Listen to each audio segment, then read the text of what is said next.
What's going on? This is the Saturday Down South podcast. I am Connor O'Gara.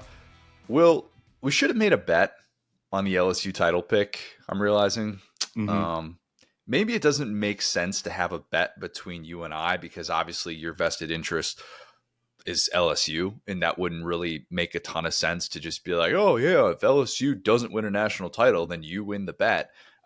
That's two win-win for you. I don't really like that, but a bet that reflects both ends of the spectrum, it feels like we need something out there, right?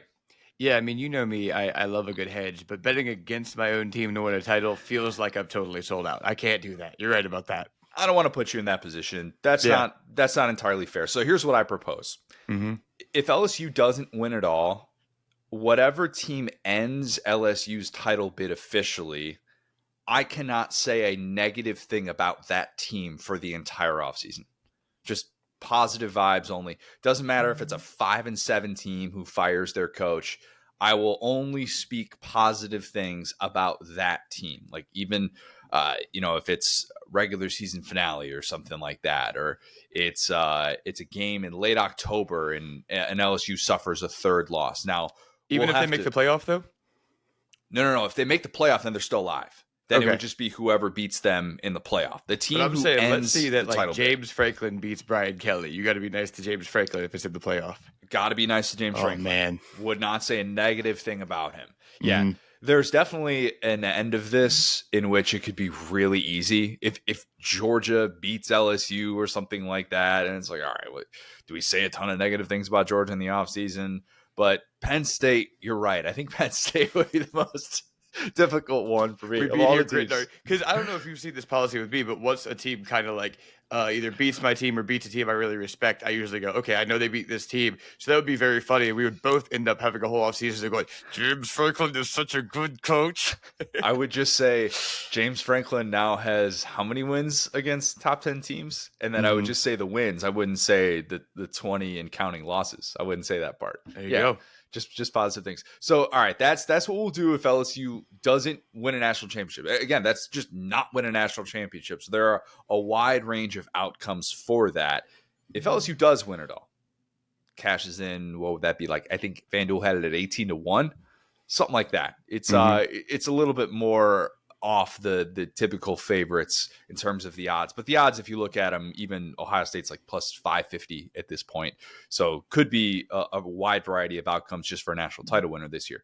If LSU you ever had crawfish, man? Have I had crawfish this month? Okay, so you are a crawfish guy. I was about to say, if LSU wins the title, we'll take you to a crawfish bowl, all right?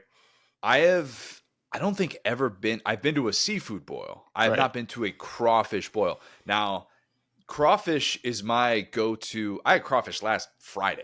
I mean, I had crawfish pie from Tibby's. I know I talk about Tibby's a lot. It's the Cajun place that has a bunch of locations in Florida, and it's unbelievably good. Don't knock it until you try it. It's fantastic. I have crawfish Benedict, and I have crawfish pie that I absolutely love. So yes, I've had Benedict crawfish. Is a little bit high class. I need some dirt in your mouth when you're eating the crawfish. I need some swamp water in your ears. I need some country music on in the background. We'll take you to the camp if LSU wins. How about that? I'm in. I'm all in for that. The crawfish Benedict that I get has grits as a base, and it's also still got the egg, the potatoes on the side. It's the hollandaise, the whole deal. It's very, very good. I recommend anyone try that.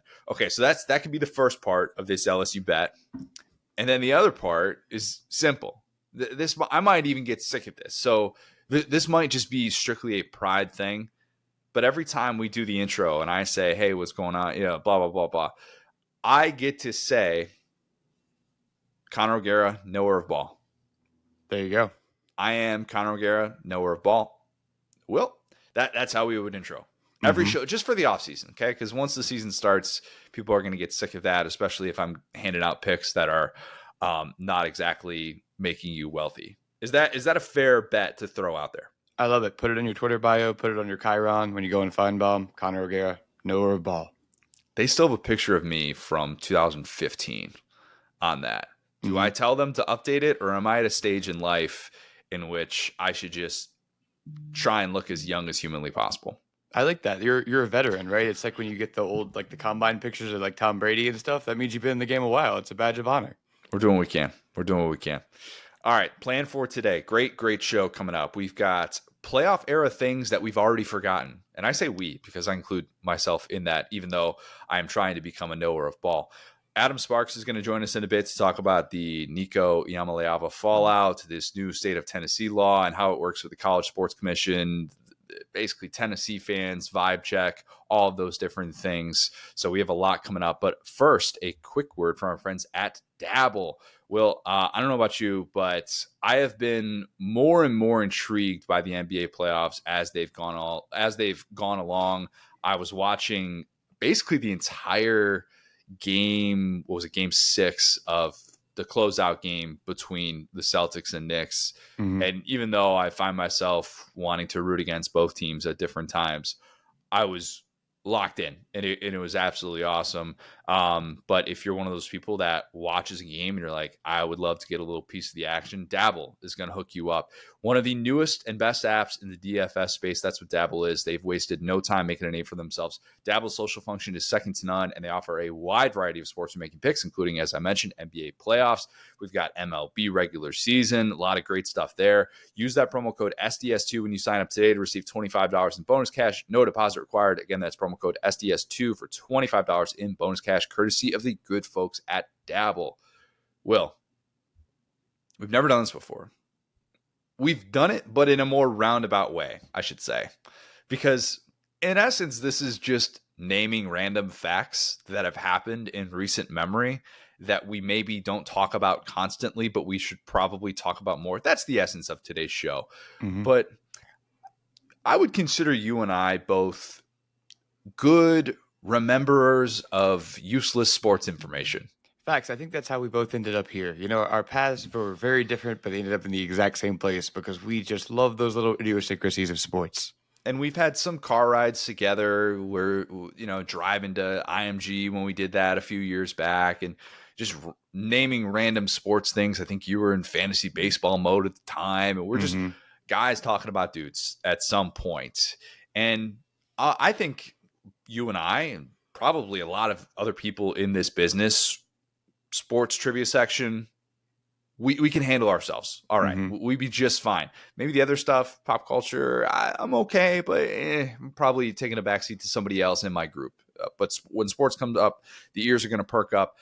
I probably in the last 10 years of this job have devoted a lot more brain space for useless college football information than I even realize. And yet there are still things that I forget over the course of time, because some things all of a sudden you just are like, hey, this is more recent in 2022. And I could tell you the ins and outs of Tennessee's offense from 2022. And I can't necessarily go in depth with everything that we saw with Baylor in 2014. You just make room for more things that happen. So I thought it'd be fun to discuss some playoff era things that people have already forgotten. And forgotten is the key word here, because you never knew that Jaden Oberkrom was TCU's kicker in 2014. You probably didn't know that. You probably knew that Trayvon Boykin was really good as TCU's quarterback. He finished fourth in the Heisman voting at a time when we, for whatever reason, weren't just sending the fourth vote getter in the Heisman to New York. And we had to make this out to be like, well, how high are they in the voting? Are they close enough to where they can actually be considered a realistic candidate? No, we eventually learned that we should just send 4 dudes to New York every single year and not worry about the suspense of it all. So these are things that one could have known at some time, but you probably already forgot them, and that's okay because you have us. Does that all make sense? Yes, absolutely. Let's start with a guy that I think about probably more than the average college football fan, but I'm not sure how much more. Mark Helfrich began the playoff era coaching in a national title game, and less than 2 years later, he coached his last game on a college sideline. Wild. Of all the coaches that Oregon's had in the 21st century, Helfrich might be the most forgotten of all of them. Willie Taggart now. People remember Willie Taggart because you can be the guy that left and you're forever persona non grata. He is public enemy number one for a lot of Oregon fans. Wow. Yeah, you're right. He did leave that job. That's so wild to look at in retrospect, too. You're right. Yeah. he took over. Helfrich took over for Chip Kelly and delivered consecutive top 10 seasons. Helfrich never really got credit for the Marcus Mariota era because Mariota started during Kelly's last season, and he was really good as a redshirt freshman. Like I always think of Mariota as a 2-year guy, but he was really a solid 3-year starter. I mean, he was first team All Pac-12 3 years. That is a really exceptional college pedigree. And Helfrich was the OC for that first season that Mariota was the starter, but we know that Chip Kelly controlled the offense. That just goes hand in hand. They were the national runner-up during that Mariota Heisman season in 2014. And then I remember how big that Michigan State game was in September of 2015. That following year after Oregon's runner-up season. And this is a name that's going to bring people back. Vernon Adams. Remember that? People forgot how big of a deal Vernon Adams was coming into 2015. He's coming over from Eastern Washington. Yeah, shout out Cooper Kupp. That was a really big deal. And he was expected to be kind of the heir apparent, the next great Oregon quarterback as this kind of one-year wonder. But they lost that game to Michigan State, a game that was played in East Lansing at night. I think College Game Day was there for that too. Oregon starts off 3-3, and then one of those losses was getting destroyed 62-20 by Utah. So they're already out of the playoff picture. People forgot that they ended the regular season on a 6-game winning streak, and they lose in the Alamo Bowl in triple overtime, TCU, whatever. That is a classic case of, the more things change, the more they stay the same. Because that Utah team has just been a constant of every whatever conference that would be now. You have hopes as a Pac-12 contender. Here's Utah to dash them. Exactly. Yeah, always been that way, it seems like. And then I'm going to butcher his pronunciation, but I couldn't find his pronunciation because he didn't do enough things at the college level. Dakota Prukup? Was it Prukup? I don't remember. I don't remember ever having to say his name because he was supposed to follow in Vernon Adams' footsteps in 2016 as like the FCS transfer. And people are like, oh, is this going to be the new wave of the future? But then he got benched that year, middle of that 2016 season. Some freshman named Justin Herbert stepped in, and it was a lost season. And then boom, Helfrich is gone. Gene Chizik, Ed Odron, Mark Helfrich, guys who were coaching in a national championship, and then less than 2 years later, out of a job. Helfrich's only other coaching job, offensive coordinator, Chicago Bears. Of course. Right? 'Cause these guys always got to come back to kind of haunt you a little bit. Yeah, it just had to. And I remember briefly being like, wait a minute, that's the same Mark Helfrich? Like, that's the same. Did not call plays. Matt Nagy was doing that, unfortunately, so destined for failure. But it is weird to think that Helfrich owns Oregon's last playoff victory, and he coached in as many titles as Chip Kelly, coached in as many national championships as Chip Kelly. People forget that. People forget entirely about Mark Helfrich. If Mark Helfrich was walking down the street, could the casual college football fan recognize him? I don't think so. Heavens no. No, that's a really good point. I mean, and to your point, like the Oregon stuff, like we all remember Michael James, right? But like Royce Freeman was a guy I haven't thought about in a while. Yeah. This was obviously Tyler Shuck's first year at Oregon, so that's a really big deal. Not quite. No, but yeah, it's so funny because that's probably the title that is just the most clearly like they take the credit away from the coach. Like even the Miami teams where it was like, oh, this is kind of Jimmy Johnson. I mean, almost as soon as that was over with, it was like this was just Chip Kelly's team. But you know who that's unfair to really is Mariota, who was an amazing college player. And I think one of the guys that I was talking about Julius Randle the other day is another example of a guy like this who like we just don't think about how dominant he was in college because we imagined the pro version of him because we had so much more tape of it. I was convinced that Mariota was going to be a great NFL player too. I really was convinced. It's like, man, dude worked in a modern offense and then and he's still getting an NFL contract. So a decade after he was drafted, but still just one of those guys that I'm surprised never really popped. And I was surprised that Mark Helfrich had the rise and fall that he did. But I guess if you're not going to be in those play calling roles and you're not going to get credit, you just don't necessarily have that same sort of value in the open market.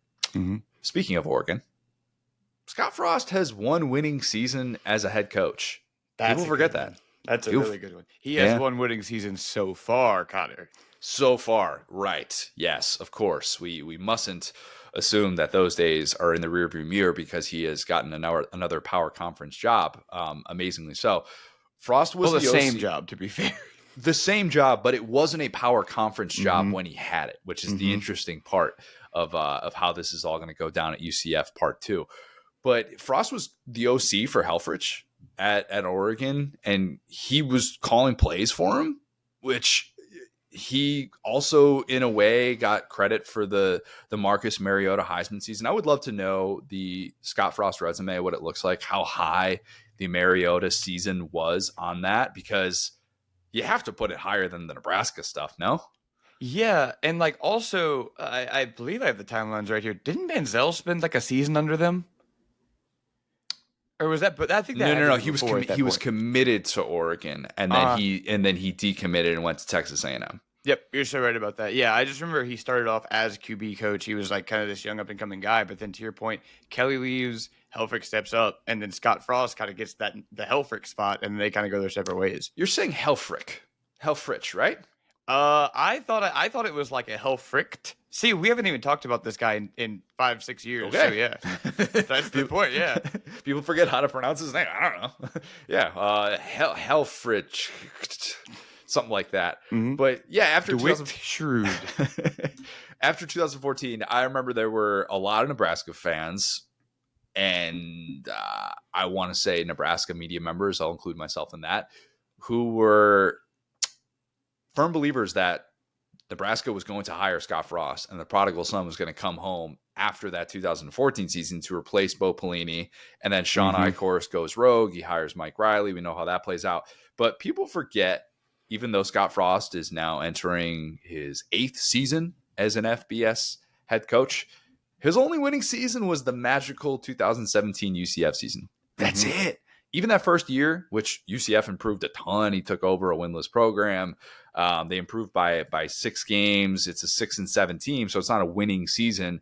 I remember they lost 51-14, I think it was, to Michigan. And Scott Frost infamously said after that game, he thought they out-hit Michigan. Tough quote post-game.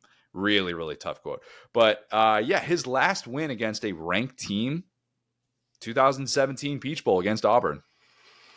Yeah. Wow. And the entirety of the Gus experience happened there. And you know what's so funny about that? I have never in my life been proven more correct about a take than, because remember, I was living in Orlando, same city as you at the time. I was pretty connected to UCF because one of my good friends is an alum. And I was like, guys, beating Gus Malzahn in a big bowl game is not as impressive as you think it is. Trust. And they were like, you don't know, you're just jealous. Then they went ahead and hired Gus Malzahn, and they watched him coach at these bowl games. And then they started going, well, Gus can't coach bowl games that way. I tried to tell y'all. If I were in that spot as a UCF fan at the time, I still would have made a big deal of it. Oh, of course. Yeah. Still would have. But you're right. Didn't age into the most impressive thing in the world. And Frost's record against AP top 25 teams aged worse than an avocado, because at the time, 3-1 against ranked foes. He is now 3-14 against ranked foes, having lost 13 straight. Frost had 2 Sun Belt losses and 0 ranked wins at Nebraska. But I'm sure it'll work out at UCF. I'm sure it'll be great. I don't know. I mean, it's a greater than 0% chance that he turns it around. Probably not year one. We don't judge year one coaches. But if we were, I would say that he would have to change a lot of things about himself to make it work. We'll see. Yeah, I mean, there's no one more thankful for these Bill Belichick stories than Scott Frost, right? Because at the end of the day, you're just playing for second weirdest coach a guy, or like, he could just fly under the radar. But yeah, I mean, that's actually an amazing trivia question, because as far as the last ranked win that Scott Frost had, because of all of the almost wins, the close calls that we should have had him, could have had him, that was the story of Scott Frost at Nebraska, right? Whereas it was almost the opposite of that at UCF. But at the same time, you're right, it was really only for that one season. And, Mackenzie Milton stayed. Josh Heupel obviously took over. They kind of continued that streak, but it wasn't exactly the same. There was an injury there, right? And so it all kind of gets smooshed together, because You know, their offenses are different, but Heupel is still seen as kind of like that fast-paced offense type of guy that's kind of flashy. And they both have the same quarterback, Mackenzie Milton. So just to chop off the 1 year of Frost, I feel like everyone puts them together. Frost did coach in one of my favorite games of the playoff era, the 2017 War on I-4 game between UCF and South Florida, when both programs were humming. Mike Hughes, man. Oh, it was this unreal shootout. That game was incredible. That felt like Pac-12 after dark. It was not Pac-12 after dark. I believe that was a Black Friday game, if I'm not mistaken. I can hear the call now because it was like he's taking it to the cabanas because they have the little cabanas out there. Yeah, that was a wild. I think you're right about that. It was a weird, like, I feel like America was tuned in because it was a weird day like that. Yeah, maybe that's when Scott Frost peaked and not actually the Peach Bowl victory. Yeah. Maybe. All right. Pat Mahomes failed to do the following things in college. People forget this. Beat a ranked team. Speaking of beating ranked teams, win 8 regular season games. Didn't do that. Win a bowl game. Earn first team all conference honors. Pat Mahomes didn't do any of that. We've already forgotten that. Given those lack of accomplishments, I think it's easy to understand why he could maybe not be the target at number 2 overall. Wasn't even the target at number 5 overall when the Titans took Corey Davis. The Bengals took a guy that they liked his 40 time. Andy Dalton was coming off 3. He had been to the Pro Bowl 3 times, including most recently the season before. So I guess they get a little bit of a pass. But maybe the team that traded up into that number 2 overall spot should be given a little bit of a pass. Even though Mahomes had 115 touchdowns in college, not a winner, that Mahomes guy, not a winner. I mean, I've always said the Mahomes story is very subjective because at the end of the day, he went to a perfect situation for him. He got to wait behind Alex Smith for a year. Because I remember watching him in college, and it was as much. I mean, you know, they lost to LSU in a bowl game, and it was more of the story of Cliff Kingsbury, I feel, at the time, and why I didn't like him as a coach for the Cardinals at the time, because I was like, this guy couldn't win with Pat Mahomes, and I think a lot of his game was bad habits because he had to will his team. You know, the famous Oklahoma game that had 1 billion yards and points in it. And that was seen as not replicable in the NFL. So, I mean, if a team that didn't have Andy Reid took him, I don't think the story is the same at all. I think he's still a good player, but I don't know if he sticks with his first team if they're not a great situation like that. Decent quarterback with the Bears. Probably still would have been really good. Wouldn't have been the Pat Mahomes that we know him to be today. Yeah, like if he got drafted by the Bears, I think he would have kind of washed out there, ended up somewhere else, a la almost like Drew Brees 2.0, and that team would have benefited, if that makes sense. Yeah. People already forget the first number 1 ever in the playoff poll was Mississippi State. Oh, that was that Mississippi year. Yeah, whereas Ole Miss and State were awesome. Top 4 in the first poll, both teams from the Magnolia State. People listening to this, there are probably a lot of people listening to this that don't forget that, but I think nationally people definitely forget that. What people forget is that Mississippi State had already earned a number 1 ranking in the 3 AP polls before that first playoff poll. So it really wasn't even up for debate. It wasn't that suspenseful, even though Florida State, defending national champs, they were undefeated at the time, but everybody's like, they don't really look like the juggernaut we thought they were going to be. So they were held to that different sort of standard.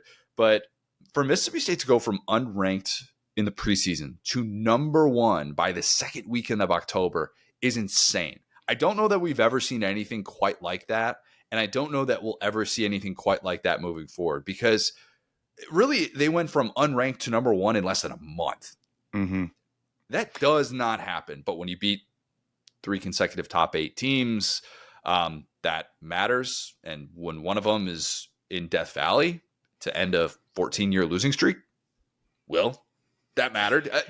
Be honest, how much did your impression of Mississippi State change that day when Dak came into Death Valley and just played out of his mind? Oh, I remember that day vividly because I was working at SDS and I was in that little hallway corridor, and I was like, I remember just thinking like, surely, like Brandon Harris will come in and save us or something. I remember just walking out of the corridor. I was the only person there. All the writers were watching TV, and I was just like, I don't get it. Les Miles, whatever. And so it was just a very wild day because that was the team. And I remember Mississippi State was always on my birthday, right around there, September 20th. And I would always go to that game because LSU owned Mississippi State for the entirety of my life until obviously last 5, 6, 7 years, and that was 91 was the last time they had lost in Baton Rouge until then. So even before you were born. Yeah, exactly. I think they had gotten a weird win in there, but the overall streak, I think if you had like taken out one loss, was something like 19 straight. And so, or they're like 1-8 or 1-19 or something. And so point being, that was kind of the tipping point for that rivalry, because it's been a little bit more back and forth since then. So yeah, I mean, massive credit to what Dak and Dan Mullen were able to do. And like, we could talk about like the Auburn team with Cam Newton coming out of nowhere, but it wasn't like that. You're right. It didn't just hit you in the face first couple of months.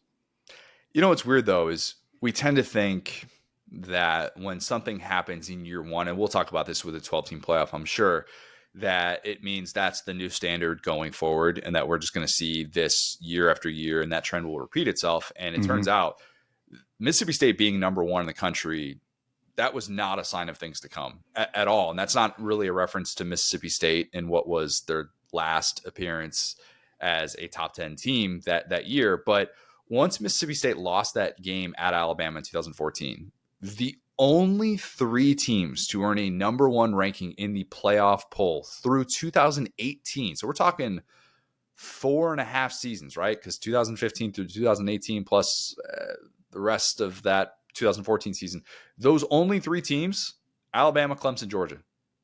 That's it.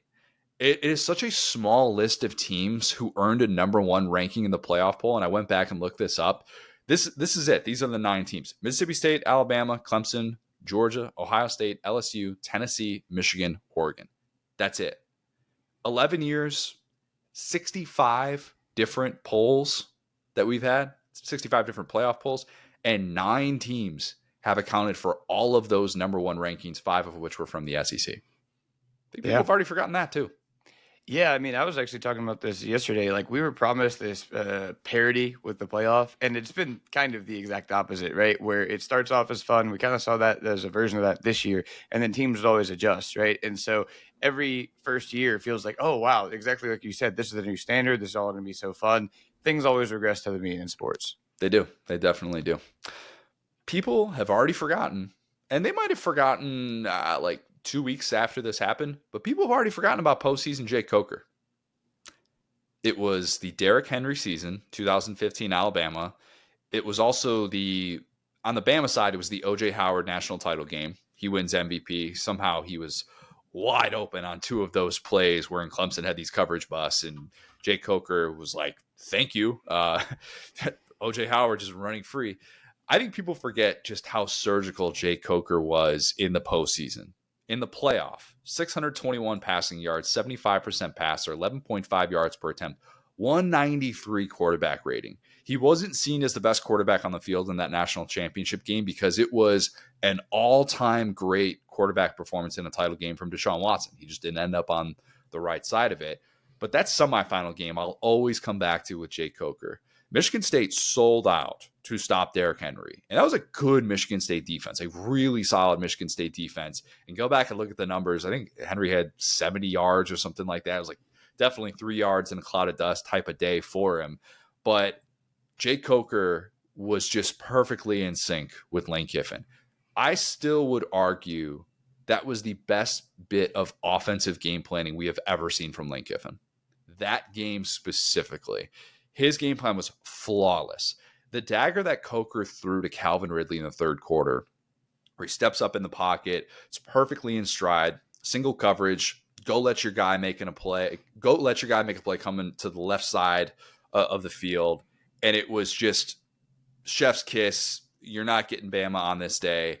And I get why we've already forgotten about Jake Coker in the postseason, because he's not even a top 5 Bama quarterback of the playoff era. I would still put Jalen Milroe ahead of him, as bad as that sounds. Like I still would. His running back was obviously the last running back to win the Heisman. He had an unreal defense. Kiffin got credit for the offense. Saban gets credit, for everything else. But Jake Coker just wasn't the flex for Kiffin that I think Blake Sims was a year earlier. Blake Sims, who beats out Jake Coker for that job in 2014. And then I don't think Jake Coker in 2015 was the flex that true freshman Jalen Hurts was in 2016. So it's not even probably at the top of Kiffin's resume, though I would argue it should be, because that dude completely feasted. And if you ask Bama fans that watched that team closely that season, they would tell you man, Jay Coker was pretty average in the regular season, but postseason, he flipped a switch and he was the best version of himself. That really goes to show how dominant Lane Kiffin was as an OC. And we talked about this. I believe the stat was, correct me on this, guy, you were writing it this time, but I believe they had 3 different SEC players of the year at 3 different positions. I think it was receiver, then it was Henry, and then it was Jalen Hurts. And I think they had just like completely changed the offense every year from what I remembered.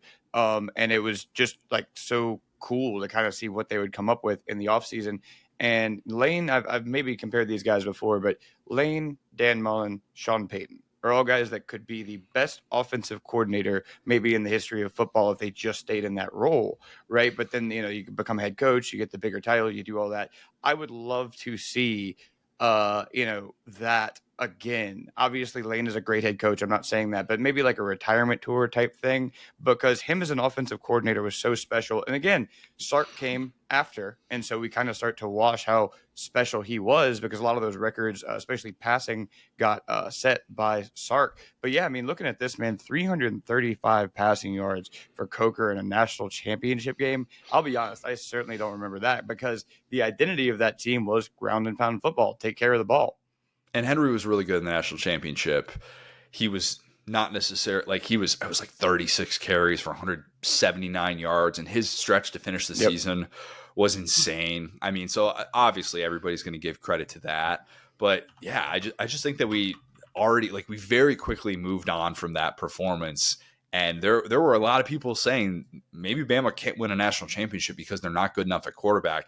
And they were definitely good enough at quarterback. You could argue Jay Coker got off to a little bit of a rough start in that title game. I remember the first half, it was kind of like, is he making the throws that he needs to be able to win a game like this? And then sure enough, by the end of it, no, that's not a weakness at all. And Bama's going to be just fine. I think people will probably make the comparison that Will Howard was similar to Jay Coker, depending on what Will Howard's NFL career ends up being. But it'll be considered different than a Mac Jones, because Mac Jones was a first-round pick, but Jay Coker was undrafted and not somebody necessarily that people viewed as one for the ages, because he was a transfer from Florida State, and at the same time he was so quickly replaced by dudes that were better than him that we're always going to move past guys like that. That's just the way that this sport works. Yep, and I almost nailed that stat, by the way, because I should have just said Amari Cooper. I knew it was Amari Cooper, but Amari Cooper, Derrick Henry, Jalen Hurts, SEC Offensive Player of the Year. That's insane. In 3 consecutive years, yeah. In 14, 3 consecutive 15, years. 16. Yep, with different positions. That probably will never be done again. That's crazy. Yeah, really, really tough to do something like that. At the start of the playoff era, one coach made $6 million annually. People forget that. It was Nick Saban. Of course, people don't forget that part. He made $7.16 million that season in 2014. The next closest, second highest paid coach in college football was Mark D'Antonio at $5.7 million. We already forgot that, in part because Mark D'Antonio didn't have the best exit at Michigan State. Let's leave that one alone. I was about to say 2 very similar coaches, as we saw in that semifinal. 2 guys that were of equal par. Yeah, did great things at Michigan State during his prime. A very underrated prime Michigan State had from 2013 to 2015, but not the best exit. Not the best exit. A decade after that, here's the list of coaches that are making at least $6 million per season. Just kidding. I'm not going to list something that's 35 names long. 35 coaches in college football. And it's probably more, because if you look at the USA Today database, there's the private schools that don't list how much their coach is making. So it's a minimum of 35 coaches that are making at least $6 million per year. That's what TV money can do for you. The only SEC coaches that aren't making $6 million annually, Jeff Lebby, Clark Lee, TBD on that Clark Lee extension. It's coming. But back in 2014, one coach made $6 million, and only 4 coaches in the sport made $5 million. Saban, D'Antonio, and if you haven't looked ahead at the notes, do you know who the other 2 would be? Oh, man. No, I'm not even going to try to cheat on it. Good. Bob Stoops. Kevin Sumlin. Oh, man. What? That is save inflation right there, brother. That is crazy, man. Kevin Sumlin's extension at A&M, I remember was huge news in the regular season finale, the last regular season game that Manziel played at A&M. It was a game that they played at Mizzou, and A&M was already out of the playoff or out of the BCS national championship conversation because we're talking about 2013. And I remember they started the broadcast. It was a night game at Mizzou, a game in which Mizzou ends up winning. I think it was a Josie Jewell big touchdown run at the end. It was a game that we did for It Just Meant More. Mm-hmm. And they kind of started off the broadcast talking about how what a win for A&M. Kevin Sumlin had interest from the Houston Texans, but then stayed at A&M. Texans later go on to get Bill O'Brien from Penn State. Mm-hmm. And then Sumlin gets this huge extension on the heels of the Manziel era. And you couldn't have predicted that it would go the way that it did from 2014 to 2017, the next 4 years of just a steady decline. And over the course of the season, that's how it went. Over the course of the years, that's how it went. I was going to put Kenny Trill on here. I don't think people have forgotten Kenny Trill, though. I think people remember Kenny Trill. Oh, yeah. Who could forget? But that was one of the things that stood out to me with that contract was, oh, yeah, that's right. They had to keep him from the NFL. Mm-hmm. And by the end of the decade, Kevin Sumlin was just in a much different spot. But it is actually more entertaining to look back on those lists. If you want to rabbit hole, you're listening to this at work or something like that, just look up highest paid coaches in 2017 or 2018, and you'll see some of the names that are at the top of that list, and you'll think to yourself, man, that dude made that much money. He was a top 5 highest paid coach in the sport. That's bananas. But we forget these things because the money has gotten to the level that it's at now. And we look back on that and think, well, $5 million. you could fail with a $5 million head coach. Shoot, UCF's paying Scott Frost $5 million. Oh, facts. And it's so crazy about, like, I have this opinion that I think just like society is advancing at kind of like this exponential rate post internet. And it's crazy how sports always looks old, right? Like no matter what the time frame is, you look like 10 years where it's like that feels as real to me as like, watching the Baltimore Bullets or something, where it's just like, oh yeah, dude, we had these conferences. Washington Bullets. They still win Washington, right? Oh, well, yeah, but they started in Baltimore. That was like the first name of that team. Yeah, and then they moved and they had to change the name because of like political reasons. They didn't want bullets in their names. Yeah, it was started off as the Baltimore Bullets. There was alliteration there. Yeah. And so point being, like, yeah, it's almost like you're watching like black and white film is my point. Like, oh, wow. Like, yeah, these coaches were kind of just still maybe not regular dudes, but the average SEC coach, it still felt like you could kind of get a beer with them back then outside of, the Sabans and the guys like that, maybe like a Spurrier, but yeah, now it's like these guys are like celebrities. They make all this money. They have all this like special treatment. Like back when Media Days was at Hoover, I feel like I could just talk to these guys, It's another point for why we need to be if you haven't adapted your philosophy when it comes to player movement and stuff like that since 2014, look at those coach salaries and then come back to me, because they have skyrocketed. And while I do think there is something to be said for a limit that a coach can reach, having already made X amount of dollars, having already made generational wealth with tens of millions of dollars in the bank, and then having them reach a breaking point of saying it's no longer worth it for me to live my life this way. I do think that's real. At the same time, they are compensated extremely well, and not just because of inflation. It's the TV contracts have boomed those contracts in a way that I don't know that we spend enough time truly thinking about, just because of where the money's at today. Mm-hmm. This is a good one for you. The real diehards are going to love this one. The Sports Illustrated College Football Preview for 2018 featured Khalil Tate, and on it read the words, "Big and bad. He runs like an RB. He hits like an LB. He's the nation's best QB. Hand him the Heisman." That was in parentheses. Mm-hmm. Hand him the Heisman is like we want Bama. Like when a guy gets Heisman buzz that early, pack it up. Yeesh. Don't like that. Remembered thinking at the time, I wasn't crazy about that. I liked Khalil Tate. I didn't like him that much. And Arizona won 5 games that year. Tate dealt with 3 different injuries. Kevin Sumlin tried to turn him into a pocket passer. I remember it was Sumlin's first year, at Arizona, and they tried to turn him into a pocket passer because of the ankle injury. That's what they said. How much they were trying to turn him into Russell Wilson, I think some truth serum would definitely provide a real answer to that.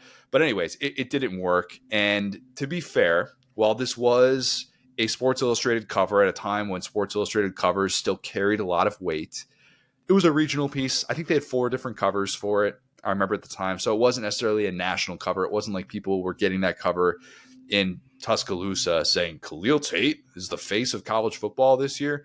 No, there's a bunch of different stuff. And a year later, Ross Dellinger, who wrote that piece on Khalil Tate, he did a redemption piece for Khalil Tate going into the 2019 season. It wasn't a cover story. It was a here's why the cover story didn't age well story with pretty much every excuse in the book. I went back and read it.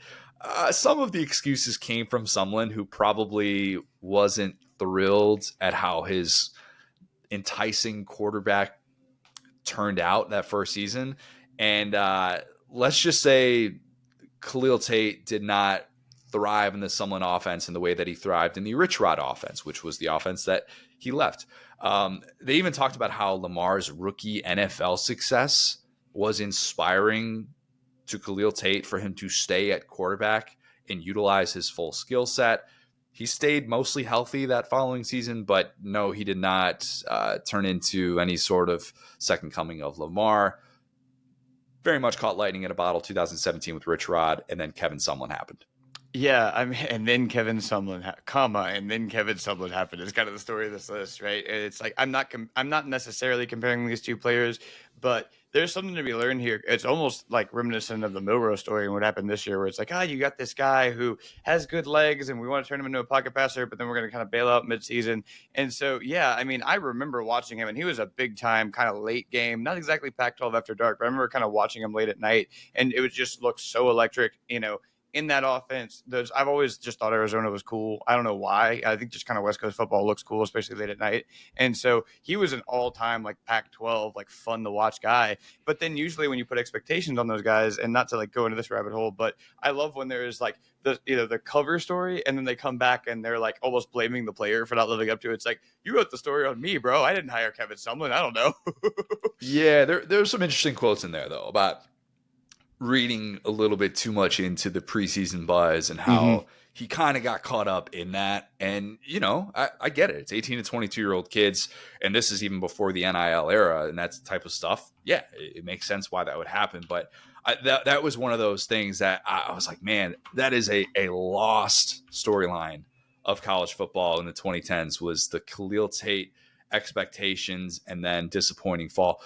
People remember stuff like Jeremy Johnson, right? That's another one that we could throw into a category like this of a guy that had these sky-high preseason expectations, and then quickly we realized, he will not be Cam Newton 2.0, and nobody should be compared to Cam Newton 2.0.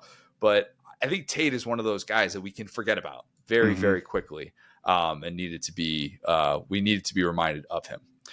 Another thing that people have forgotten about, maybe not this specific fan base, but I think nationally, pre-suspension Will Grier. Pre-suspension Will Grier in 2015 was electric. 6-0 start to his college career, 4-0 start to SEC play. Florida was up to number 8 in the country, and then he got popped for a banned substance, year-long suspension. I remember that press conference. We were watching it in the old SDS offices, and it was stunning. Like it was really, really stunning to see that type of screeching halt for Florida's season. And we know what happens after that. McElwain picks Treon Harris as his quarterback of the future. He ends up getting suspended, caught with the Antonio Callaway stuff, and he transfers to Tennessee State. Grier ends up transferring because wasn't welcomed at Florida, didn't want to wait that full year. There were questions about, is he going to be eligible at all for 2016? Can we really go all in with him? And then he ends up transferring to West Virginia, puts up huge numbers with Dana Holgorsen. But it's a fascinating what if of the McElwain era. And I do think if Jim McElwain is wired differently, he's not 3 years and out with death threats, fake death threats. Yeah, if he was anyone but himself. I think that's only happened one time, and I think that's a really good point. And man, I loved Will Greer, and I believe it was the LSU game that they made the switch for, and Treon Harris played well in that game too. I remember that, and that was kind of his best game at Florida Harris. So it was kind of like, oh, not we don't need this guy, but we're kind of going to be fine. And then quickly they found out that Will Greer was kind of that dude, especially with him going on to West Virginia, and he was a guy that made me say a pioneer take at the time that I'm Googling and now realizing that Bill Simmons just dropped a year ago. So you're welcome for this, which is quarterbacks with arm tattoos can't succeed in the NFL. Will Greer was too fun. It's just been Colin Kaepernick so far that has arm tattoos. So if you have arm tattoos so far, you're 0 for whatever. Did he have arm tattoos in 2015? Oh yeah, he was tatted the whole time. I'm pretty sure. I remember looking at him and being like, "This guy looks sick." Like I do remember looking at Will Greer in 2015 and thinking that guy is at least 28 when he was 18, 19 years old. And that was definitely a guy that I was convinced they messed up his birth certificate or something like that. He already had the full beard going and just looked older. Yeah. Yep. Just a grown man. But it's just interesting to think about if McElwain had seen the bigger picture with him. And maybe he would have always been in a tough spot with a coaching staff that wouldn't have maximized his offensive potential, and he needed to go to someone like Dana Holgorsen. There's certainly that possibility, but it's baffling to think he didn't play the long game with Will Greer and go, you know what, man, you're going to have multiple years of eligibility coming back. You've shown us a lot in these 6 games. The team is clearly bought in. We have this never say die attitude. He wasn't a perfect quarterback, but man, watching that Tennessee game at the old SDS offices, we had a good amount of Florida fans in the SDS offices. One of our founders, John Cooper, Kevin Duffy, who's still with us, and huge into that game. Chris Stoney watching that, and the 4th and 14 pass to Antonio Callaway in that Tennessee game that went 63 yards to the house. I've never experienced anything like that, or I hadn't to that point, watching a college football game with fans that were truly invested in that type of setting. And it was crazy. It was absolutely crazy. I still think that if Greer had been welcomed back at Florida, he could have been an SEC great, and he could have been one of the best SEC quarterbacks of the 2010s. Maybe a Drew Lock type legacy at Florida that he would have had. Maybe a little bit different because Mizzou was held to a different standard than Florida, but I just think that guy would have put up crazy numbers, and it's a huge missed opportunity for Florida. You know, and not to spend too long here because I know we're getting a little short on time, but you just talked about it would be impossible to predict how A&M kind of went during that stretch. I mean, Tennessee under Butch Jones, Florida under Mac, and someone at the same time. It's like we couldn't even individualize how these teams were so goofy, and they were playing each other. And so, yeah, every week tuning in was like, is this team awesome, or is this the worst team I've ever seen? Auburn probably fits in that camp too. True. Ole Miss fits into that camp too. Oh, yeah. That was a wild era, man. The variance just all over the place. Is this team a top 6, 7 team in the country? And they might lose to a group of 5 team the next week. All over the place. In 2015, Tom Herman was heading toward a blank check, and Steve Sarkisian was heading toward blackball status. Yeah. A decade later, Herman has probably coached his last game at the FBS level, and Sarkisian rebuilt Herman's program into one of the top 3 or 4 forces in the sport. And that's probably conservative when we consider the resources. We need to remember how we spoke about Tom Herman. He won the Broyles Award for what he did 2014 at Ohio State, the Cardale Jones late season rise as the third string quarterback. School.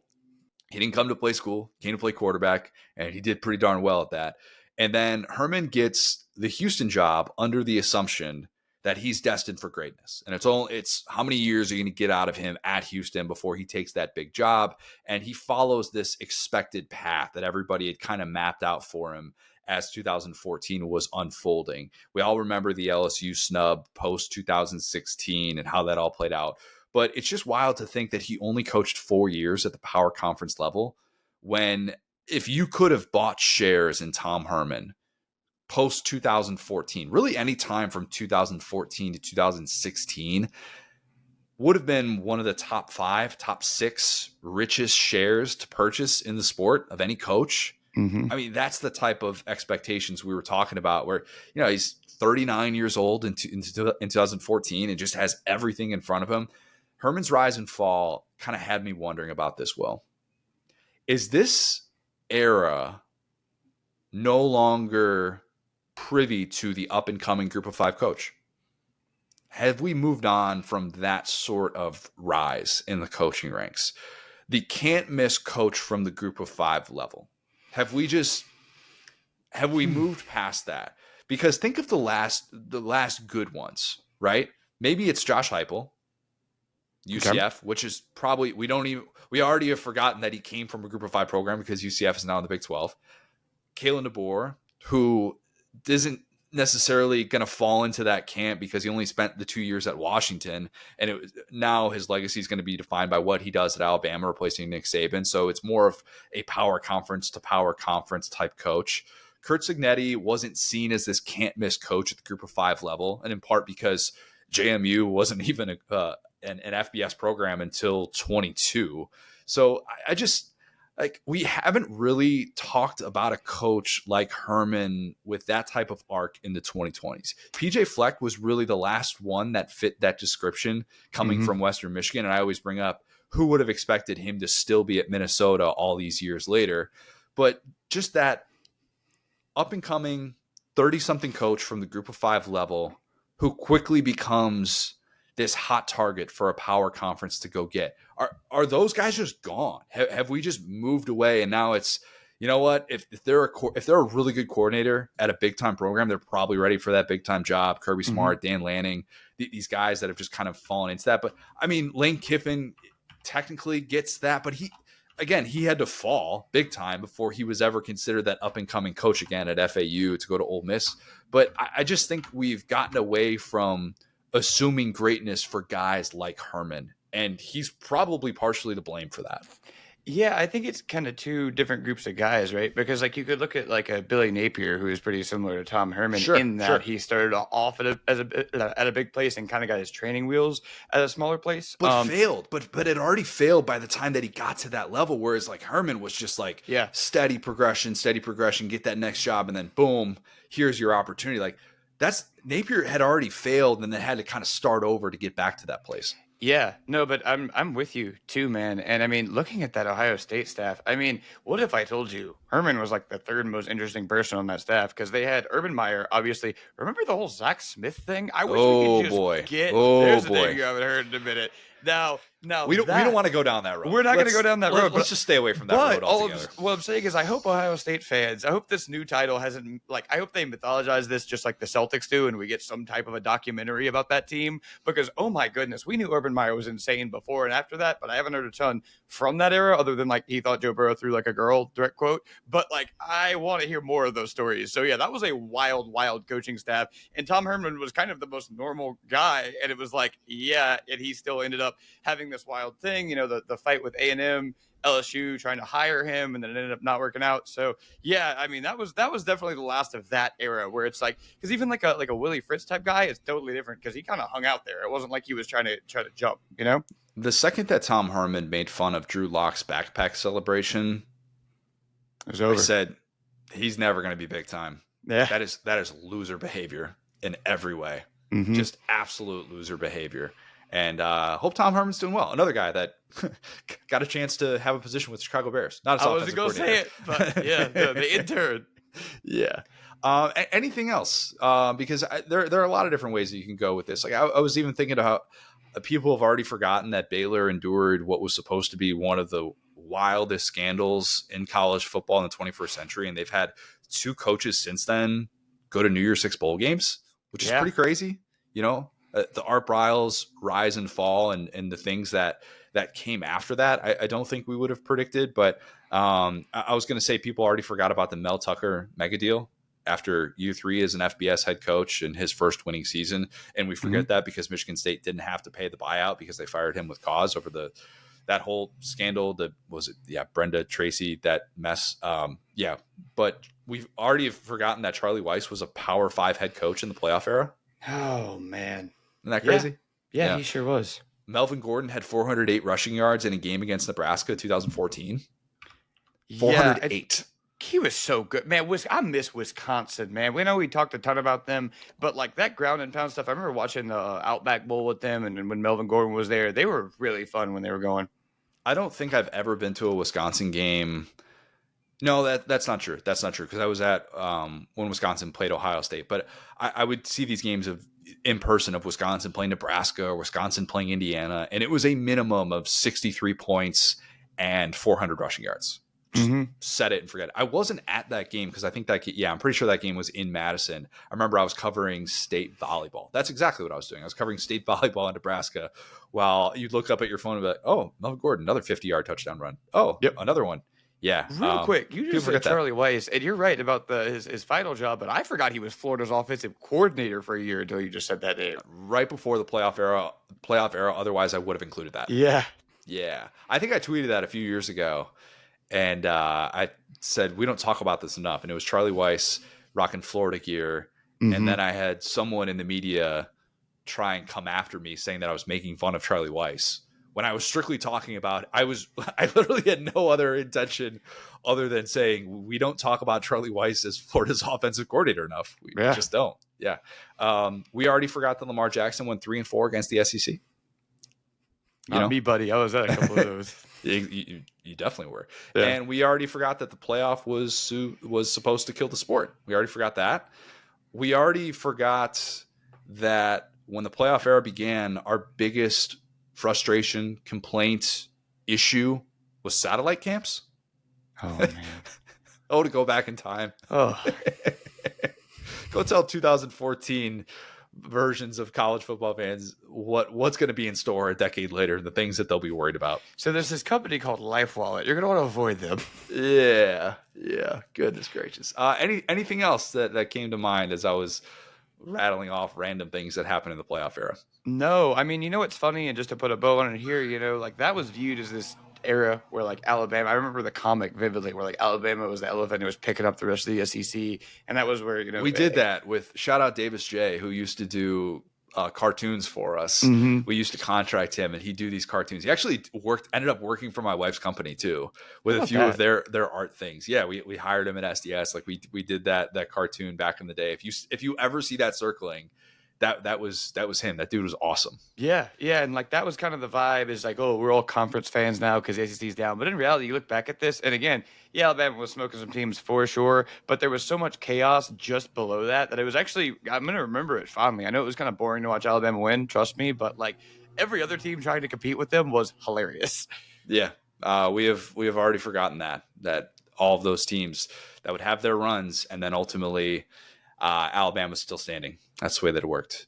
All right, let's kick it to Adam Sparks. Adam does a great job covering all things Tennessee for the Knoxville News Sentinel. So it's great to be able to catch up with him after a busy spring on Rocky Top. Yeah, let's call it busy. Yeah, a little bit. So here's Adam. I'm now excited to be joined by a very special guest. It is the Knoxville News Sentinel's Adam Sparks. Adam, let me paint you a little picture here. Let's start off this way. The year is 2027. Tennessee has been kicked out of the SEC and is now independent, but acting as rogue as one can with a $50 million payroll for its football roster, which is suddenly stockpiled with the top transfers that college football has to offer. They're tampering for everybody they possibly can.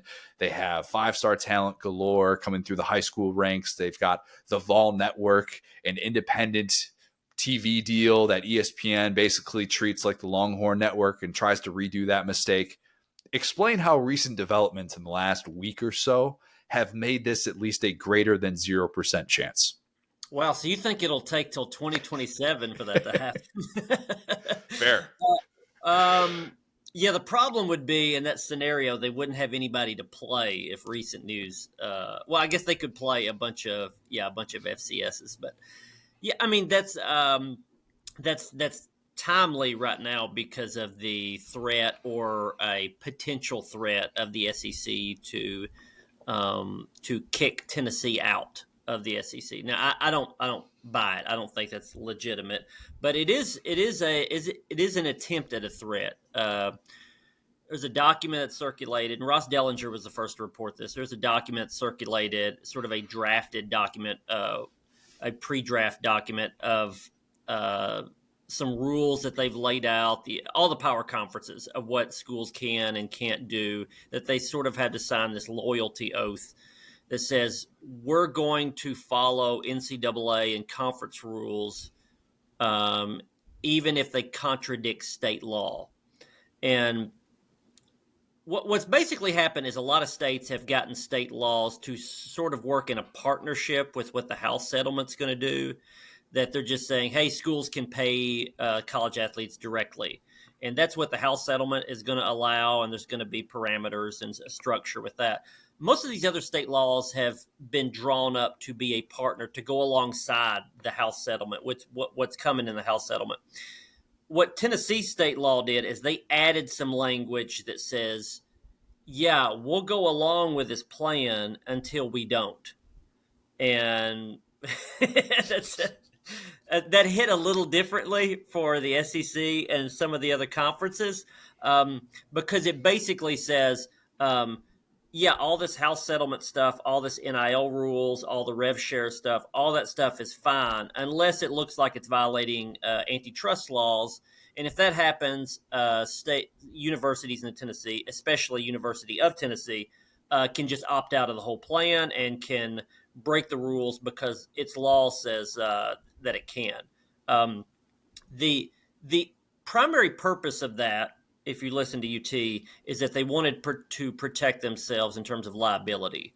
That they think the next round of lawsuits that are coming, once the House settlement is approved, is going to be directed at schools, not necessarily in the NCAA. And they felt they were too exposed when those lawsuits come, and they don't want to be. And so they think this state law gives them sort of an eject and a parachute. We can hop out of it and say, we're not into this. You don't have to sue us because we're not going to follow it anyway. That's the way that they had planned it. The way that it was taken by the power conferences and the NCAA is the part of it that says you don't have to follow these rules, which you can understand why they would take it that way. And so now we're sort of at an impasse where Tennessee supposedly has to choose between its state law that says it can do whatever it wants and the pending House settlement that says you have to follow rules. It could actually be a good thing for a fan of college football if power conferences band together and try and essentially take out the state legislators who are going to do what's going to gain them political points and what's going to be best for their individual teams. If you're a fan of the sport as a whole and not looking at it through your own lens of what's going to benefit my team the most, there could still be a lot of great benefits for something like this. And Tennessee potentially forcing their hand of having this law that all of a sudden puts the College Sports Commission, which is essentially going to be the new enforcement agency that will supersede NCAA and all that as it relates to football. This is probably a net positive, and maybe Tennessee deserves a little bit of credit for kind of getting the ball rolling, because if this doesn't happen, I don't know that we're sitting here having this conversation. Well, I mean, it's tough to say, because I think there's the argument, I think, of most of the conferences in NCAA is that, like, this came up in a conversation with somebody that works in the NCAA broadly that I had a couple days ago, where this guy said, like, what is Tennessee doing? Like, we're almost to the House settlement. We're almost to the finish line of progress. This thing's going to be signed. It's not going to solve every problem, which everybody knows that, but it's going to be a little. It's going to be a little better. It's going to be a step in the right direction. And Tennessee is throwing this grenade in the middle of this peace treaty, like right before it's signed. Like, just chill out. By the way, the timing is interesting on this state law, because the House settlement was supposed to be approved like a month ago, we thought. And I think Tennessee thought this state law was going to come after the House settlement was approved. So it would sort of quietly exist after it. Instead, it comes before it because the House settlement is delayed. And so I think it even caught UT off guard that it came when it did. But the way that Tennessee sees it is sort of back to my peace treaty analogy, as sloppy as it is. They're saying you want us to disarm in terms of liability right before this ceasefire is signed. We don't think this ceasefire is going to fix anything. We don't think it's going to last. So we're not going to disarm before that happens, because we think it's going to fail. And by the way, Most people in college sports that I talk to also think the House settlement's going to fail. They don't think it's going to fix anything. It's gonna fall flat on its face. Tennessee is just putting its skepticism out in front of everybody rather than being a team player. Tennessee is acting in its own self interests, and that may be smart. But it's hurting the team element of this, and that's where a lot of the frustration comes from others. I don't know if this is the right decision or not, but they're trying to protect themselves first and the SEC second, and that's the order that most people, do anything by on self-interest. It's just Tennessee kind of brazenly puts it out there rather than does it quietly behind the scenes. Tennessee to the SEC is the late Al Davis to the NFL. Yes. It's kind of I like that comp. Yeah. Yeah. It always feels like Tennessee and some sort of bureaucratic party are at odds with one another, and Tennessee's trying to look for this way to be able to do its business, and understandably so when you've got a lot on the line, and it makes sense. And to the point of, there are a lot of people that don't think that this House settlement is going to solve every issue in college athletics. There's a lot to be said for that, because it doesn't necessarily create the unions that probably are needed to treat athletes as employees. It doesn't answer that question. It doesn't answer the transfer portal question that seem to be the biggest issues facing current college athletics, and who's going to police all of the NIL stuff behind the scenes. Is the College Sports Commission going to do that? So there are a lot of unknowns that are still to be determined with all of this, but more likely than not, it seems like this is either some variation of the alliance, or, I don't know. Like there are a lot of ways that you could look at this pact that you could come up with. But what do you think ends up being the decision from Tennessee, from the university so much, not so much the state, but is Tennessee pretty much now forced to side with the SEC in this power conference pact that's been created to try and prevent states from going rogue and making their own rules?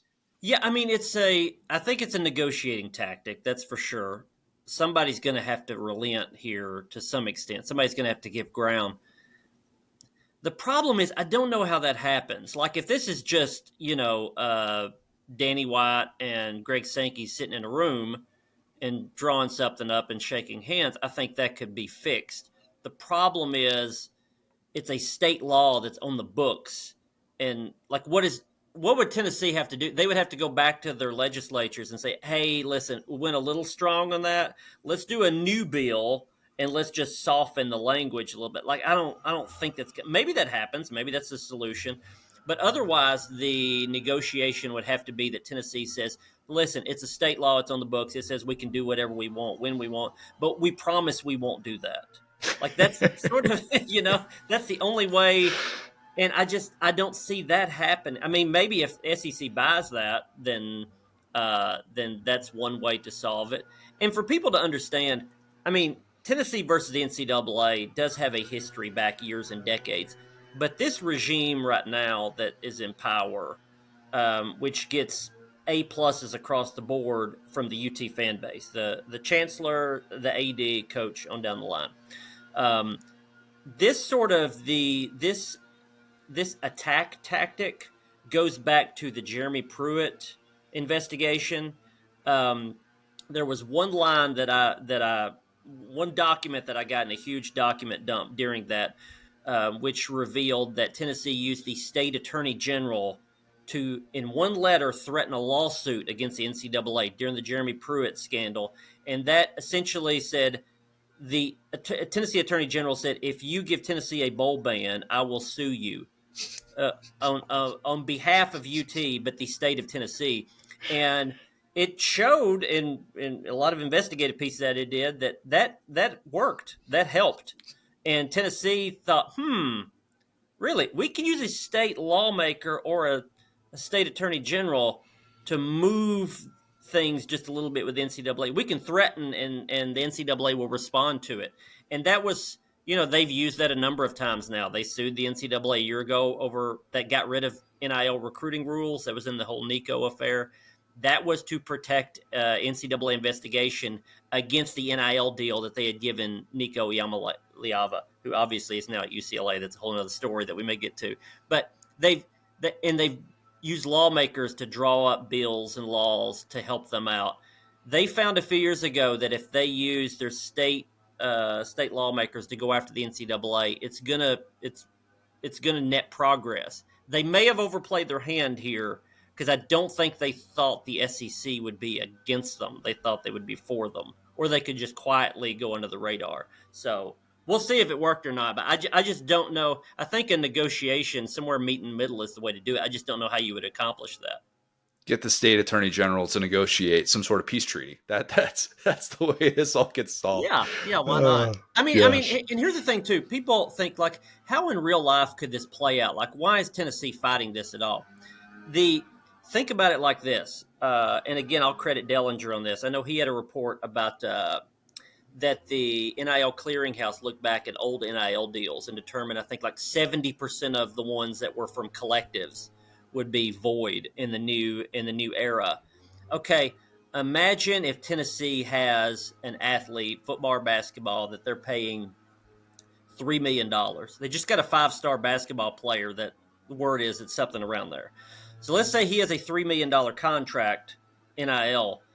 $2.5 million is from the collective, and then $500,000 is from rev share or some type of legitimate business, car dealership or something. So in the new system, the fear is that $500,000 would be approved, the $2.5 million would be declined. Well, if that happens, he may sue the NCAA or sue the SEC or whoever. I'm just speculating. I'm not saying a specific person, but that athlete would sue one of those entities. But that athlete also could say, Tennessee's the one that promised this to me. I signed for $3 million to that school, and now they're reneging on this. I'm going to go sue them to get the $2.5 million. And if Tennessee's following its new law, it can say, no, listen, that's not us. In fact, we're opting out of it. We're approving your deal. We're going to pay your deal. And the NCAA and the SEC can kick rocks because we don't have to follow their rules. We're just going to go at it on our own to avoid a lawsuit. That's sort of the real life scenario that could play out. Messy, very, very messy. It sounds like. I think that's how everybody would describe the Nico situation that has been really unfolding since December. Can you take us back to that? Because we've all now seen where this kind of began. There were reports that he and certain teammates were looking for more money just to be able to play in playoff games. And, Tennessee pushed off negotiations. Like, all right, let's discuss this stuff after the season. How did it reach the boiling point that it got to over the course of the next 4 months? Yeah, I think there's some truths and myths in all this. Here's the best way that I believe this happened. I don't think Nico was holding out for a playoff game. I've never seen evidence of that. I've talked to people on and off the record. I don't think that's true. I do think some players were paid a little extra before the playoff game. That's pretty typical now. I mean, Jermod McCoy, their All-American corner, was vastly underpaid, and they went and gave him more money in the middle of the season. You do that to sort of wet the beak, keep them around. So Nico may have been paid more then, but I don't think he was going to hold out for the playoff game. But Team Nico, I like to call them, that's like Nico's dad, Nico's advisor, who has a history on Dan Mullen's staff at Florida, got into NCAA trouble back then. He's now an advisor to athletes. You know how this goes, all these like 7-on-7 coaches and all this sort of stuff, handlers. That group, like Team Nico, my understanding is that they were shopping him around in December and coming to Tennessee or to the collective and sort of saying, hey, listen, you pay him this, you give him a raise, he'll stay. Otherwise, he may go in the portal because we're hearing that there are buyers elsewhere. And Tennessee called their bluff, and he did not go into the portal back in December. I thought he was. I had a big story written that was ready to hit send at midnight when the portal was closing. Him and a few other players. There were hints out there that he would go. He didn't. They thought they dodged a bullet. We all thought that was over. And then Nico was great. He's always been great. Dealt with us. His teammates like him. And then Team Nico was sort of absent from campus for a couple of months leading up into spring practice. And I've had people behind the scenes tell me that's like the most integrated into the team, the happiest that Nico has been since he's been on campus at Tennessee. And you can kind of surmise that's because Team Nico, the handlers, were on the other side of the country, and he was just a quarterback. But my understanding is during that time, leading up to spring practice, somewhere in there, Team Nico went back out and started shopping him again. During December, they were shopping him more. Miami was one of the places rumored, some in the Southeast. Leading up to spring, you certainly have SECs off the table because you can't go interconference. They started shopping him to the West Coast, UCLA, USC, Oregon. We obviously have seen now that Oregon, in some form or fashion, contacted Tennessee or representatives of Tennessee and said, "Hey, listen, your boy's shopping himself out here, or at least people are for him." And so they tried to the same tactic they used in December, they used in the spring, which was to shop him around to drive up the price with Tennessee so that they could come back to Tennessee and say, "Hey, listen, you got to give us a raise now because we have potential buyers out here." And the truth, I think, was, I won't go into too many details, but the truth, I think, was in December, they were not getting offers for more than he was already making at Tennessee. And when they shopped him around in the spring, the offers also were not as much as he was making at Tennessee. And so Tennessee, again, I think having a pretty good handle on the market, said, "You're not getting a raise, and we don't think you can get a raise if you go out on the open market." He may have in December, don't know, but certainly not in the spring. And then push came to shove. There was some finger pointing back and forth. Obviously, the story got leaked, and that sort of heightened everything. I think Nico was going to leave no matter what. The plan, I think, was that he was going to leave after the spring game. So he would be off campus. He would be in California. We would all get the news there. And instead, it got leaked, I think by Tennessee's side, leaked Absolutely. it. And because what you're doing is you're forcing sort of the PR problem onto Nico. And I think they all knew, both sides knew, that the divorce was pending. And so when that happened, Nico was faced with the scenario where he was going to have to go to a spring game and probably get booed by tens of thousands of people because he was asking reportedly for his salary to go from $2.5 million to $3.5 to $4 million. And boosters that pay that, and also fans that contribute a little to that, I think probably said he was solid last season for a playoff team, but he probably was overpaid last year. So it's kind of hard to ask for a raise after last season. And he didn't show up to practice. Now, in the ESPN piece that Chris Lowe had, sources close to Nico said that Nico decided not to go to practice, but that he was advised he should go to practice. I haven't talked to Chris about it, but I think the sources would be from Team Nico. And if that's the case, that means Team Nico, the dad, the handler, are putting the blame on the bad decision on the kid rather than on themselves. And my understanding was that was flipped the other way around. By the way, you're hurting him down the road, because if he's to blame, that's a problem in the NFL draft a year from now. So it was, but that would be consistent with, I think, how Nico was handled. I never had any problems with Nico at all. He was awesome. Coaches said he was awesome. The problems were in the problems and the friction was always with Team Nico. They wanted everything private, and obviously with the collective here, they wanted more money. I think the fault mostly goes with them, not Nico. He's 20-something years old, but still. Adam, if Team Nico goes to Tennessee in December and says, "We want $3 million, and that's the number," instead of the $3.5 to $4 million that we heard about being thrown out there in spring, if they just stick at that $3 million number, is Nico still a Vol? Yeah, I think so. Well, what you're describing there is what an agent would do, right?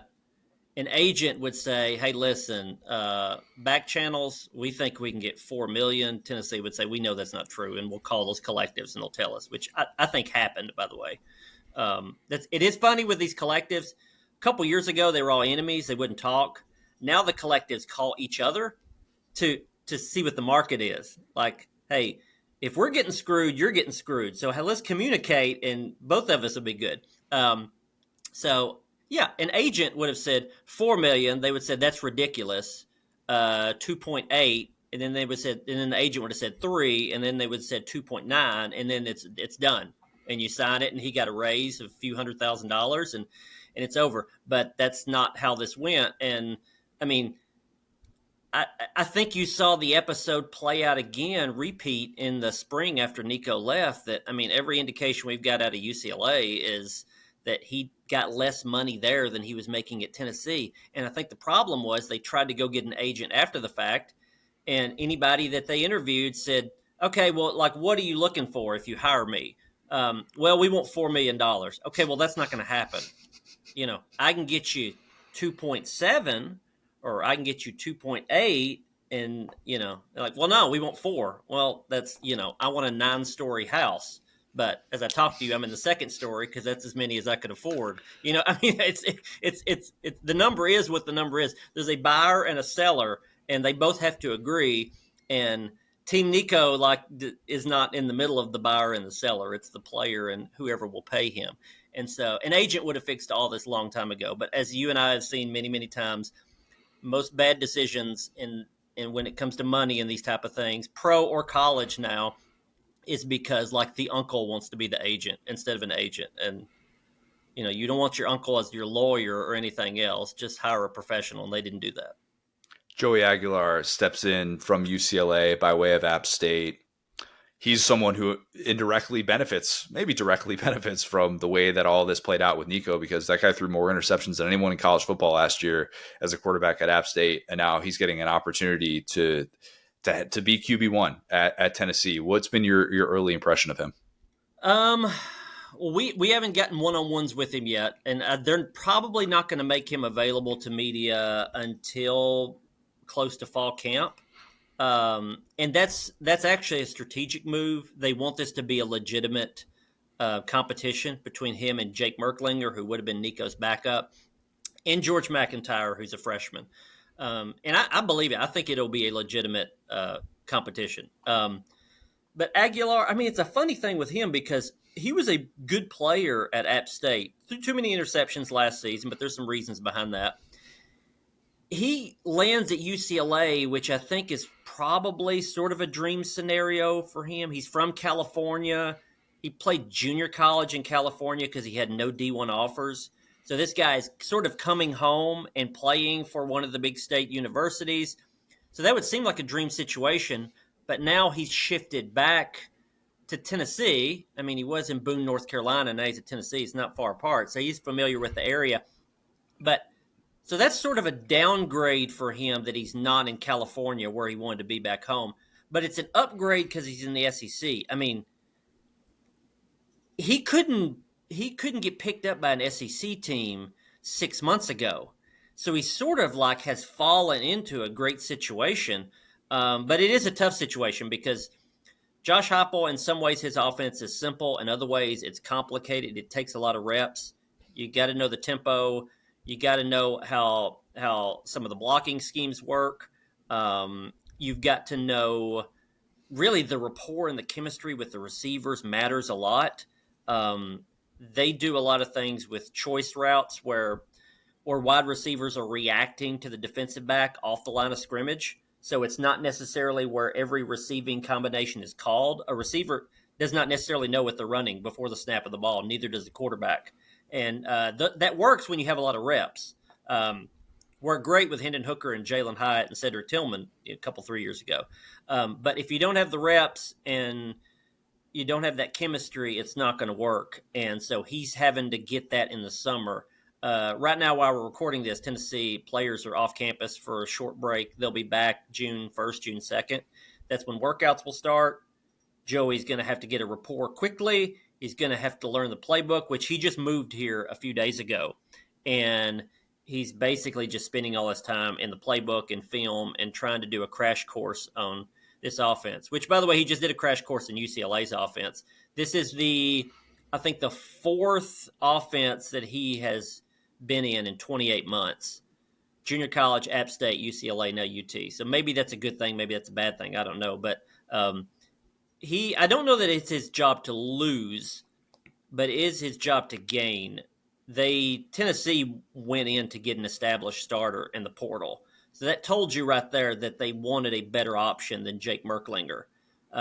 Jake Merklinger had a good spring.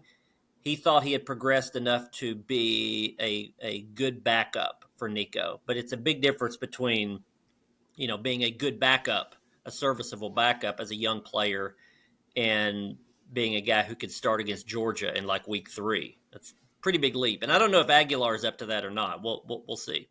You and I have talked about that before, about how when Nico came on board, there's a reason why he didn't start as a true freshman and why they really sought the experience of Joe Milton in year 3 in the scheme to come in and run the offense, as opposed to just turning it all over to Nico. Just because you're running a quarterback-friendly offense doesn't mean that it's easy to learn.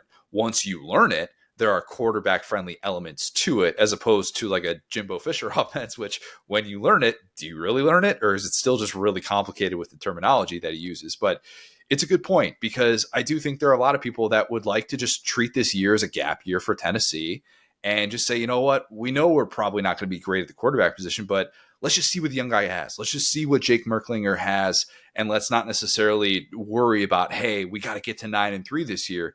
Do you think Josh Heupel will have that approach? Do you think he's built up enough good faith with now Tennessee's best 3-year stretch in the last 2 decades to be able to say, you know what, I'm going to play the long game. And even if that means kind of taking my lumps with a young guy like Jake Merklinger, I'm willing to go that route. Like, is that a realistic path for him to follow?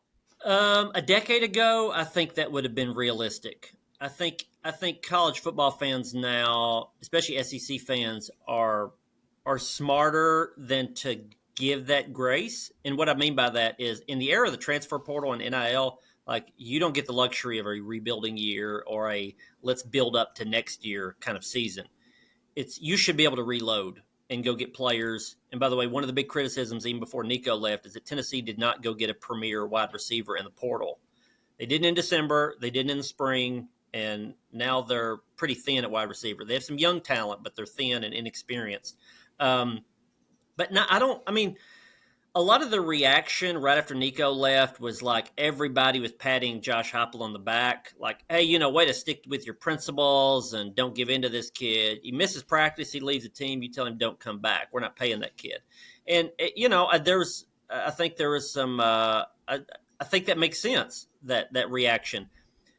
But winning that press conference in April, that grace usually does not extend in this conference to October, November. There will be some fans that will say, hey, listen, it was, untimely departure by Nico. They couldn't fix that. That wasn't their fault. We'll give them a little bit of grace. But grace means, for most Tennessee fans, I think, hey, we don't want you fired if you can't go to the playoffs this year. We thought you'd be 10-2. We'll allow 9-3. The thing is I don't think Tennessee was going to go to the playoff anyway. I thought they were probably about a 9-3 team. So I think 8-4 would be an accomplishment with this roster. But what if they're 7-5? Like, I just don't see any Tennessee fans saying, we'll give him a mulligan. It's okay. You've got to reload. And also Tennessee fans know that there's a schedule there to at least go 8-4, even if you're down in some spots. I mean, you could lose to Georgia, Alabama, Florida in the Swamp, and even lose to probably an improved Oklahoma team in Neyland. That's 4 losses. You can still go 8. You can lose all those and still go 8-4, which means you got to beat Kentucky, Mississippi State, Vanderbilt, Arkansas at home, and Syracuse. Like, those teams I just listed, it shouldn't be that tough to go 8-4. He'll be given some grace, but not a ton. And he's got to, and especially depends on what fails. Like, if wide receiver is a problem, well, dude, listen, that was a problem before Nico left. We all have that memory. If Joey Aguilar is not the guy, that's understandable. I mean, I covered the Sun Belt for a long time, and there were a lot of Sun Belt quarterbacks that were great at that level that just I knew would not succeed at the SEC level, which is why I'm intrigued by Aguilar to know which group he's in. But the criticism. What if Joey doesn't work out? We get that why that would be. If Merklinger doesn't pan out, well, I mean, Josh Heupel's supposedly the quarterback whisperer, and he's won with every quarterback imaginable, every type imaginable, and he promotes that because it's true. But Jake Merklinger was a high 4-star who chose Tennessee over Georgia and a few SEC programs, and he's been in the system for a year. He should be able to play reasonably well. And if he can't, and Aguilar can't, then you start to get things bubbling up about issues with the offense. Because even, again, before Nico left, there was a pretty fair criticism that Josh Heupel's offense had grown stale and the SEC defenses had adjusted to it. All those criticisms will come back up if they struggle mightily this year. But if they can push through 8-4, beat somebody you wouldn't think they would beat, I think he'll get some grace, but only a small measure. Yeah, there's so many different things to consider. And 7-5, that's the line that we've been talking about for a while. Hey, what does 7-5 include? Does it include one of those games that you're not supposed to win? And does it mean 7-5 with defensive regression? Because that's considered different for Heupel. Does Matthews become that go-to guy in the receiver room amidst a 7-5 season? There are a lot of these different layers to dissect where if it goes wrong for Heupel, a lot of people are going to start talking about, man, you're right, quarterback whisperer. Are we really seeing it at the level that we need to? Why hasn't, Jalen Hyatt has the best season in the NFL of a Heupel era skill player. And it was his rookie year when he had 373 receiving yards and no touchdowns. Yeah. I mean, that's a tough thing to hang over you if you're an offensive-minded head coach. And there are going to be these things that if it doesn't work out this year, even in what's considered a gap year of sorts for Tennessee, that people will start to use that against Heupel. But right now, as we sit here, we're talking May 21st. Does Josh Heupel have the highest approval rating of a Tennessee coach in the post-Fulmer era? Yes. I mean, him and I would say Butch Jones would be somewhat comparable after Butch's third season. He went 9-4. Yeah, I think that's right. Yeah, and going into 16, which also he was 9-4, but it was done by mid-season of 2016, where I think people started thinking, this guy's hit his ceiling and it's about to fall off a cliff. By the way, I don't think it's fair, but the critics of Josh Heupel fear that this guy has hit his ceiling, a higher ceiling than Butch Jones. I mean, he just went to the playoff. He won 11 games, 9 games, 10 games. He won 30 games in 3 years. But the critics of him fear that, and they point back to UCF. Hey, once Scott Frost's players were gone, Josh Heupel was starting to slump a little bit, and so they fear that's the same thing with Jeremy Pruitt's players now gone. I think there's some truth to all that. I just don't think the degree of the criticism should be as strong. It's a funny thing is that I would say, to answer your question, I think the jury is out for some. They're hopeful. He does have a pretty high rating with Tennessee fans, but they're only cautiously optimistic because they want these narratives to be proven wrong. He can win after Jeremy Pruitt's players. He can adjust his offense. He can be good on the road. Every year he's lost one terrible road game. He can push beyond 10 wins and just getting to the playoff and getting blown out by Ohio State. That's not the ceiling. He can push beyond that. They are cautiously optimistic that he can prove those things wrong, but he's got to do it. And he's raised the expectations of that. I think it's funny that in some ways Josh Heupel has been a victim of his own reputation. He's always had the reputation of offensive guru, quarterback guru. Hey, his offenses will pass for 1 million yards, and that's what he is. Well, if you look at the last 2 years, Tennessee has been very good on defense. It's their best 2-year defensive stretch in about 20 years at Tennessee. And he's led the SEC in rushing each of the last 2 years. Well, any other coach, if you said that was Phil Fulmer, hey, top 3 defense in the SEC, top rushing offense in the SEC, you would say, well, that's Phil Fulmer. That's why they're so good. But because it's Josh Heupel, it's more of that like, well, that happened in spite of him, because he's not that type of coach. So all these things were more of a lucky break.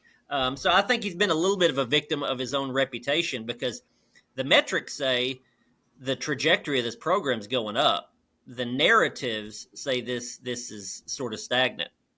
It's a good way to look at it. And I just think it depends on your lens. It depends on how you're viewing this. And I do believe Josh Heupel this past season adjusted in ways that no post-Fulmer Tennessee coach would have been able to, at least not en route to a 10-win season.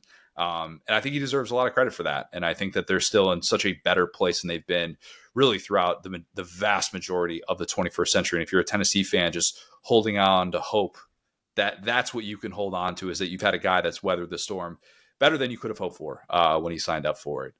Adam, really, really great stuff. I know you got a ton of stuff going on right now in the offseason. It's never a quiet offseason on Rocky Top. That's just not the way that things go. But we'll do this again real soon, man. All right, good to be on. All right, Will, lad of the week, who you got? So this one is a little bit more general, but I'm going to just say the people of Hoover, Alabama. I'm here this week for the SEC tournament, and I've said it before, but the reason why we fell in love with college football, the camaraderie, the localism, the regionalism, the way that you'd be looking up a roster and not sure who players were back in the day before the sport got so, international. You could find a lot of that stuff in college baseball right now. I'm having more fun watching college baseball than probably any sport other than college football, simply because you're like, hold on, I think I know that guy's dad. That guy, hold on, that guy's from Backbasher, Louisiana. Oh, that guy, 80%, or like not 80, but most of the rosters of these teams are from their home state, which is becoming rarer and rarer in college football for sure. And so you can get some of that feel that we all, grew up with watching, Jefferson Pilot and stuff, where it's like, what are these two teams up to? I haven't kept up with them in a minute. Who's the pitcher? How's he doing? And so going to the Hoover Met, where Michael Jordan played famously, was where he played baseball, where 2 days, the Hoover High School MTV show was for him. It's just such a cool little part of kind of Southern football history. I know that Media Day is out of Hoover, like we were talking about, but I hope baseball doesn't get too big and get moved out of here, because this event is awesome. It's so, like I said, local. Everyone's so friendly, so nice. You can just kind of walk in and nobody, gives you a hard time. It's not like you got to go through a bunch of like metal detectors and go like worry to find your seat. It's a great day. I had a great day yesterday at the ballpark, just hanging out with my stepbrother, talking about life, and watched a little bit of baseball. It was like South Carolina, Florida, but it wasn't about the game. It was about hanging out. So I love that experience. Where would they ever move it to, though? Because you can't do it in an MLB stadium, probably, unless, you'd have to have the guarantee that a team like the Astros or something like that is out of town. Yeah. And that's a little bit trickier to figure out with the MLB schedule. And then you're kind of dependent on that, because you're not just talking about 3 days. You're it's a full week to have something like that. So that'd be a little bit tougher.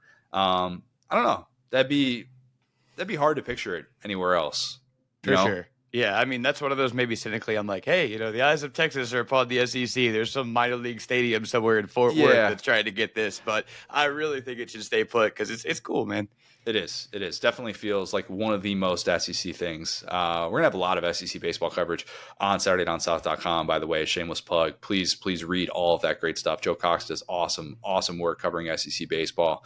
And we're going to have tons as the postseason, obviously, has no shortage of SEC involvement. Safest bet that you can possibly make. All right, I'm going to go with a guy you might have heard of, Nick Saban.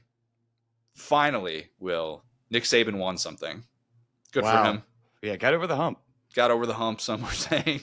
Saban won a sports Emmy for outstanding personality / emerging on-air talent. That dude's been on air for 50 years. Kind of. A few things. Saban winning an award with outstanding personality in it post 70. Yeah. Upset of the century. Yeah, true. That's incredible. Don't ever tell yourself you can't do anything, kids. You can do anything you set your mind to, or things you don't set your mind to. When was the last time that Saban was considered emerging? Like the Reagan administration? Yeah, no, good point. Probably. I do think Saban is worthy of this, and I know I've shared my thoughts on this. For what it's worth, I'm usually the person that's against the assumption that big-time Hall of Fame player will instantly translate on the media side. I think we've seen a lot of examples where it just hasn't worked out. I'm not a fan of Tom Brady so far. We don't judge year one coaches. Maybe you shouldn't judge year one announcers. I don't know about that one. Magic Johnson was terrible. Even Michael Jordan in this NBC role, where I think it's all going to be pre-recorded stuff, which gives him some margin for error there. I don't necessarily think he's going to change the game with announcing. We'll respect everything that he says, but I don't know that he's necessarily going to move the needle. But Saban just is so good at this already, and he's not too stiff. He's got charisma that absolutely translated from what he did on the recruiting trail, all those dinners in which he's schmoozing boosters and whatnot that he has been doing for a half century. I just think he understands the pacing on live TV. He compliments McAfee as well as anybody on that desk. There's no denying that. The fact that they fit so well together is nuts, because you think Saban would look at that guy and like go the other way immediately. If it was just one of them on the booth, I think you push out a certain audience. But both of them together, if you don't like McAfee, which I realize there are a lot of people that don't, stay tuned, because Saban's going to be talking 30 seconds later. And who would have thought Nick Saban would make me like McAfee? That's the real crazy part of it, because I'm really not a McAfee guy, but he does kind of like make it worth watching. Yeah, he does. I just think Saban on College Game Day has been fantastic, and we're still in this window with him where he is now close. He's still close enough removed from coaching and game planning against these teams where he can provide real, actual insights. That's what everybody talked about with Romo during his early days of broadcasting, and why he could tell you what play was about to happen was because, well, he was game planning against these teams 2 years earlier. And Saban is just a savant with this stuff, which isn't surprising, but the way that he communicates it on air, I have a real respect for what he does. So I know we say that the award kind of tongue in cheek, but man, I just think he's been everything one could have hoped for. And as much as I'm disappointed that the Lee Corso era is ending with College Game Day, if Saban can do this for the next 10 years through his 70s and just be this person that's as respected as any voice among college football media, I'm here for it. And I think it fits him. Yeah, absolutely. And I mean, a lot of my family are Bama fans. I've talked about this before. It's pretty much just me and my mom that are the LSU fans. And I was watching the game yesterday with my stepbrother. And I was like, man, I probably said this before in here. It's like, Saban is so smart. And now that he's not coaching, I will just watch videos of him talking. Now that I don't have to discredit him and be like, he's trying to beat my team. That is a guy that I really think, good. There's a lot of wisdom there. I'm not breaking any news. We've all grown up basically, hating Nick Saban. And I think he's kind of a cool guy, unfortunately. That's the worst part of all this, is I want to hate him so bad, but I just can't. Emerging. Yep. Emerging, Nick Saban is. As I said earlier, please use that promo code for $25 in bonus cash with Dabble. That is SDS2, $25 in bonus cash, no deposit required. Get in on the action for NBA playoffs. If you haven't, leave us a 5-star review. Go do something nice for someone today. Subscribe to our YouTube channel where you can watch every single episode of the Saturday Down South podcast. Follow us on Twitter at the STS Pod, at Sat Down South, at CJ Rivera, at Go So Hard. Thanks, guys. Talk soon.